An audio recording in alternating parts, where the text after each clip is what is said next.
তোর কবর খোদার আগুন জ্বলবো ডাকাত। তুই কেন আমার বোনের ঠকালি? মারাত্মক কবিরা গুনাহ এটা।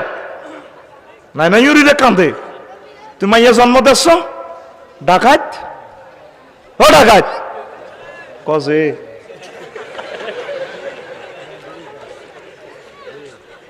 আর কয় আনের বাবিয়ে লাকসমের জায়গা সেতির নামে দিতাম, এখন না হে দোয়ানদারি আয় করি না। আমরা তাহলে আরে কি ভালোবাসেননি? এখন ভালো সমানে বাসি, জায়গাটাতে দিতাম। তুমি তো অটো মালিক হয়ে রয়েছো। আমার আল্লাহ বলছে 8 ভাগের 1 ভাগ তুই মালিক। 8 কোটি টাকার মালিক হলে 1 কোটি টাকা এমনি তোমার অ্যাকাউন্টে যাবো। অনেক কাজ জায়গাটা দিতাম। নোমান ইবনে বাশির, এই বাশিরের নোমানের খুব মহব্বত করে। ছোট হলাম নবীর ক্লাসে চলে এই ছোট্ট সাহাবি।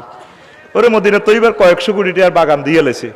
নোমানের বউয়ে আইয়ে মামলা দিছে, বাশিরের বউয়ে আই নোমানের মা কোন নবীও ওই আপনার ক্লাসে ছাত্র ওই বসুরাট রাষ্ট্রীয় বিষয় ওই হোলা ছোটটা ও নোমান্নারে ব্যাগ দিয়ে লেছে গো, দিয়ে লেছে। আবার আরেক হাদিসে আছে বশিরের দৌড়ে আইছে নবীর কাছে, হুজুর আয় বসুরাট রাষ্ট্রীয় বিষয় দলিল দিয়ে লেছে। আর হোলা নোমানটারে খুব মহব্বত লাগে, হেতারে আই একটা বাগান দিছি শখ করি। আর হোলাটা ছোট্ট হোলা খুব সুন্দর লাগে, মজা লাগে। এই আমনে দলিলের শনাক্ত হন ব্যাগেরে দিছনি, ব্যাগ হোলারে বউ ব্যাগ গুণ আছে দে কোনা দিন তো ইরজি দান ফেরত লাও। তুই দিলে কা ওলা তো বেগ গুনে হাইব, তোমার বরে দাও না হোলা হিগুনের দাও না।